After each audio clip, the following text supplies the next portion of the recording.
Hello students. बच्चों, कल हमने मैथ्स का फर्स्ट चैप्टर स्टार्ट किया था जो कि है नोइंग आवर नंबर्स।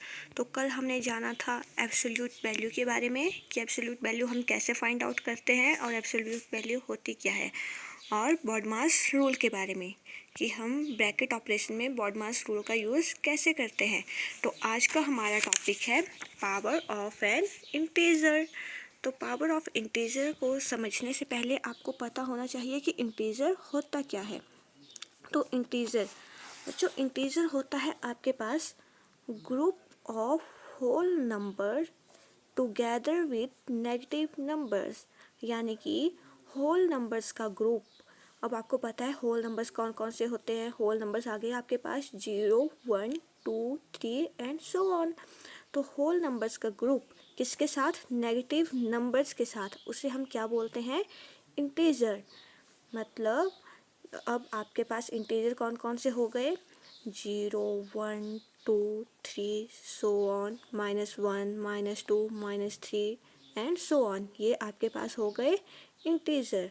तो अब हम करते हैं अपना टॉपिक स्टार्ट, जो कि है पावर ऑफ इंटीजर।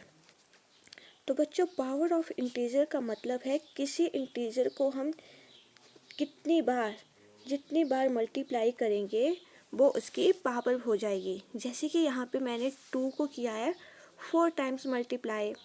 तो हमने इसको कैसे लिखा है? जैसे यहाँ पे देखो 1, 2, 3, 4 टाइम्स मल्टीप्लाई किया है ना।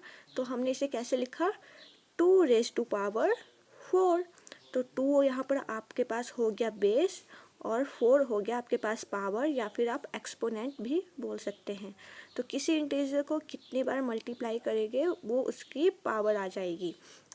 तो अब हम इन सिंपल फॉर्म कैसे बोल सकते हैं इसे?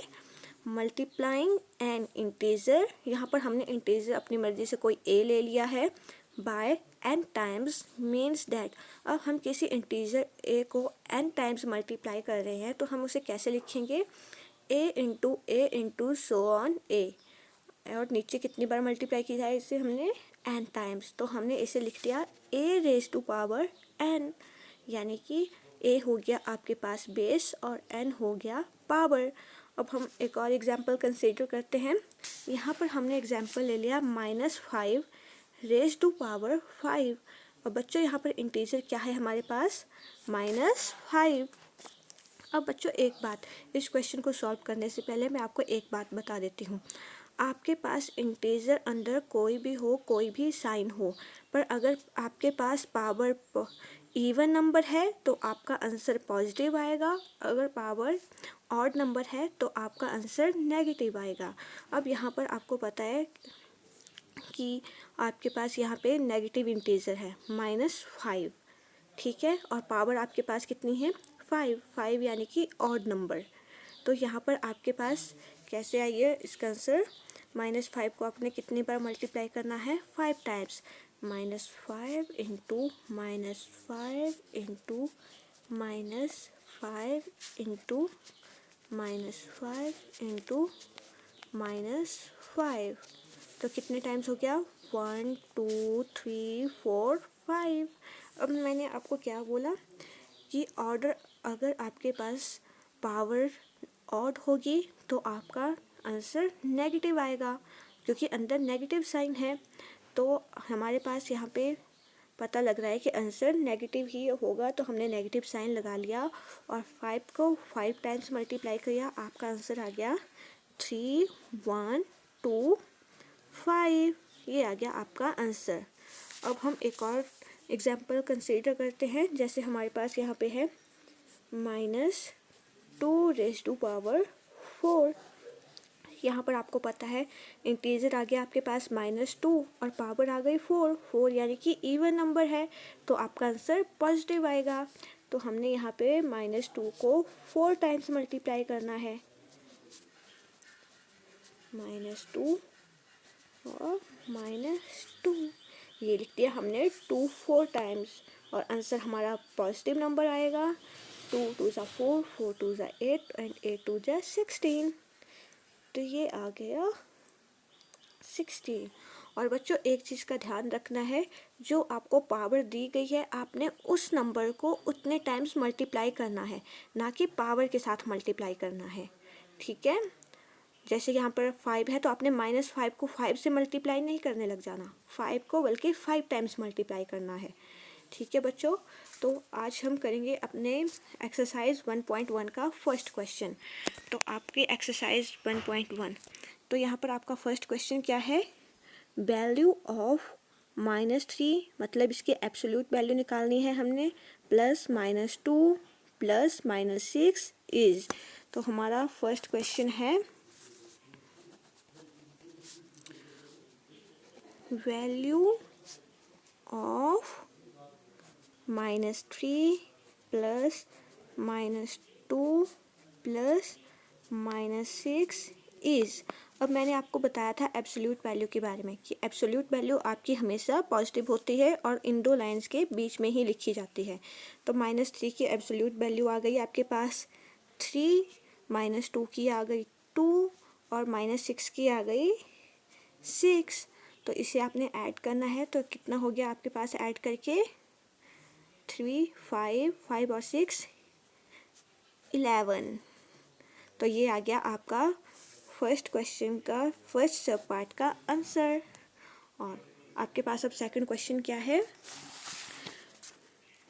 Value of -2⁻² into -3⁻³ into -1⁻3। क्या है आपके पास क्वेश्चन,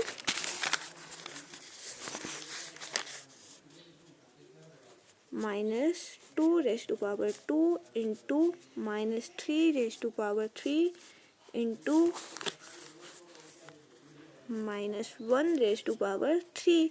अब मैंने आपको कैसे बोला कैसे सॉल्व करना है इसे। यहाँ पे इंटीजर क्या है आपके पास -2 और पावर भी इवन है, तो -2 को आपने 2 टाइम्स मल्टीप्लाई किया, -3 को आपने 3 टाइम्स मल्टीप्लाई किया और -1 को आपने 3 टाइम्स मल्टीप्लाई किया। तो ये आ गया आपके पास 4 मल्टीप्लाई बाय -27 मल्टीप्लाई बाय -1, क्योंकि ये पावर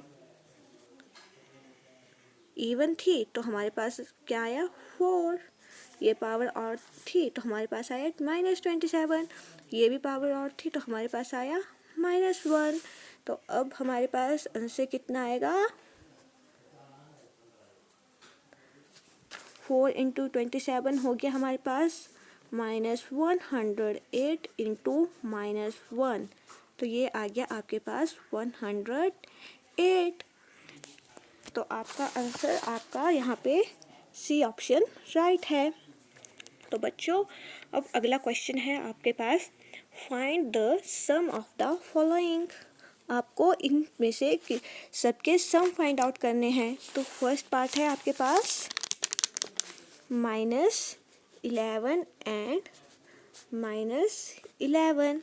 आपको इसका सम फाइंड आउट करना है, मतलब -11 प्लस -11। अब आपको पता है यहाँ पे आ गया -11, प्लस को अगर माइनस के साथ मल्टीप्लाई हो तो आपके पास साइन हमेशा माइनस का ही आता है, -11 -11।